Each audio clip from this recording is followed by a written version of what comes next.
Hello movie enthusiasts and welcome to Movie Speedruns. Today we're recapping a cautionary tale about trusting medical professionals. Stalked by My Doctor is a film starring Dr. Albert Beck, a hopeless romantic who, despite his best efforts, is only attracted to young women, as older women just don't understand him. The opening scene shows the good doctor being stood up by a presumably older woman. She calls Albert to tell him that she's not coming, and, rightly so, tells him that she believes they are not a good match. The good doctor, hurt by this, drives away furiously while shouting and cursing. In the next scene we are introduced to Sophie and Ryan, two regular teenagers that are in a relationship and are excited to go off to college and start their lives together. Whilst driving to God knows where, Ryan thought it would be very epic and funny to text and drive. Level-headed Sophie tells him to stop, but Ryan ignores her and plows straight into another vehicle. Sophie and Ryan are rushed to hospital with life-threatening injuries. Whilst this is happening, our leather-faced doctor is looking at dating sites and finds only middle-aged women that have lost their youth and have thus depreciated in value. He is upset. A nurse enters his office and says he is needed in ER. Albert begins treating Sophie's wounds. He starts asking her very typical medical questions. Suddenly, he asks if she likes sushi, and he insists he'll take her to get some after she's recovered, all the while referring to her as baby. How does this man have a medical license? Sophie's parents eventually arrive, and the heroic doctor informs them that she has multiple broken ribs, one of which is cutting into her heart. She must have surgery immediately or she will die. During surgery, Dr. Albert once again calls Sophie a babe. Could this guy be a bigger creep? The surgery was a success, and Albert saved Sophie's life. The respectable doctor finds an unconscious Sophie and decides it's acceptable to kiss her. Sophie's parents later arrive and thank Dr. Albert. Once Sophie wakes up, they tell her that Ryan is fine and has only a broken leg. Sophie asks if Ryan visited while she was unconscious and she thinks someone kissed her. Little did she know she has a secret admirer with a PhD. Time passes and Albert is on another date with a 38-year-old barber. Things are actually going well, somehow, until Albert pulls out his phone to show her a picture of a property he owns in Cabo San Lucas. He declares that he wants to spoil her rotten and that she wouldn't have to work anymore. She replies that she has her teaching job that she enjoys very much, to which he says that she wouldn't have time for a job as she'd be looking after the children they would have together. She becomes overwhelmed and tries to leave the restaurant, at which time he runs after her through the restaurant and calls her a fatso. He declares that he doesn't need her and that she's old and that he has a young, beautiful girl at work. Back at the hospital, Albert rubs ointment on Sophie's belly-healed wound. It's very uncomfortable. Sophie is afraid the scar on her chest will make her ugly, but Albert reassures her that he thinks she's beautiful. Sophie's mother walks in and starts being suspicious of Dr. Beck, but Sophie reassures her that it's fine. Sophie is finally discharged from hospital and visits Ryan. He's feeling guilty for nearly killing her and informs her that he was told he'll never be able to play football again. He acts very cold and callous, and so Sophie leaves. For some reason, Sophie appears on Dr. Beck's doorstep. She confesses that she's been feeling confused after her accident and that she can't stop thinking about our lovable protagonist. Dr. Beck reciprocates her feelings and insists they're meant to be together. They share a kiss, despite the horrifying age difference. Shockingly, she wasn't actually there and this was all one of Albert's delusions. Back at the hospital, Sophie has returned for a checkup and for reasons beyond my understanding, she bought him a gift and wrote him a note, though she insists that he's not allowed to read it till later. Sophie, her mother and Dr. Beck talk about her college prospects. After Albert leaves, Sophie says that he is cool, though Sophie's mother says that she has a feeling about Dr. Beck and that he might be pursuing Sophie sexually. Sophie denies this and still sees Dr. Beck as a hero, especially since she's going to college to become a doctor.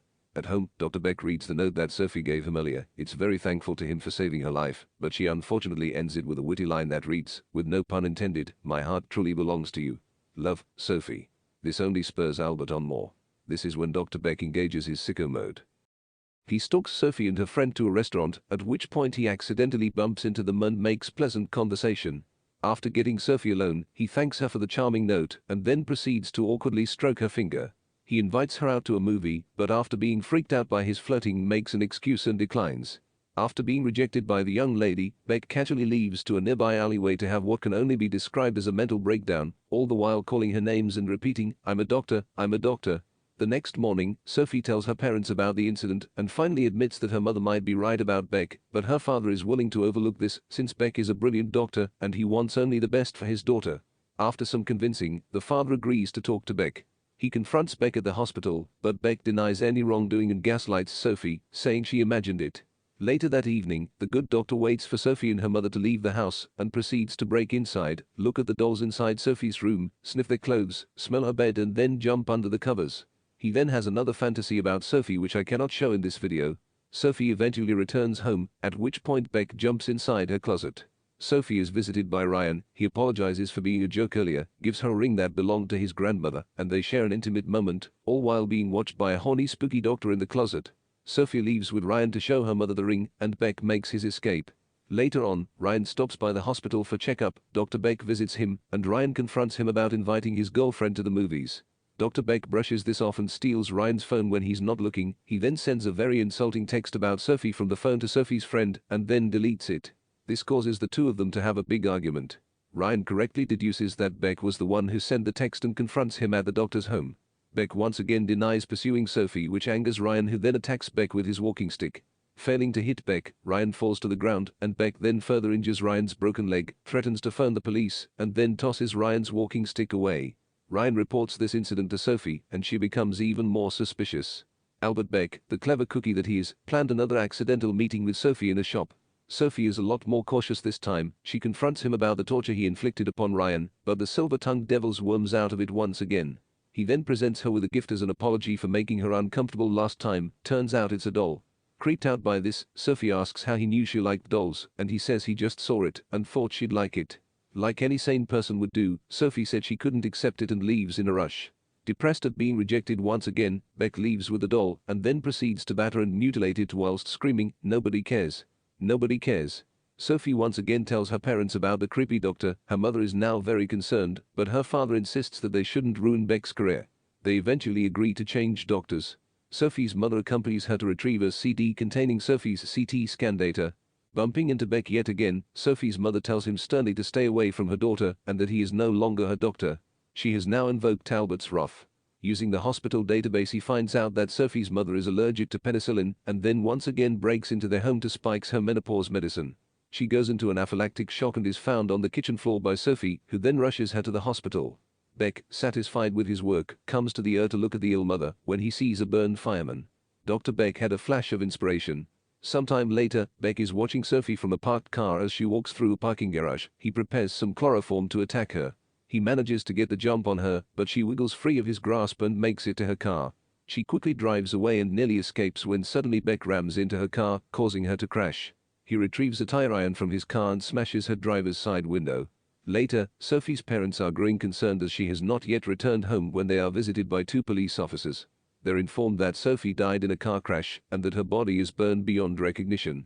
Shockingly, it's revealed that Sophie is not dead and Beck has tied Sophie to a bed and starts confessing his love. Beck took Sophie's car, stole a corpse from the hospital, and then set the car ablaze to convince everyone that she had died. He says that he won't force himself on her and will only have sex with her if she reciprocates his feelings. Beck says that he plans to whisk her away to someplace new to start their lives together. He repeatedly calls her baby throughout this exchange, and it makes me gag. Back at Sophie's house, the grieving mother receives her daughter's effects in the mail, including the ring that was found on the body. Sophie's mother invites Ryan over to return it and to inform him of the upcoming funeral they are having in Sophie's memory. Ryan inspects the ring thoroughly and declares that this isn't his grandmother's ring. This sparks new hope that she may yet still be alive.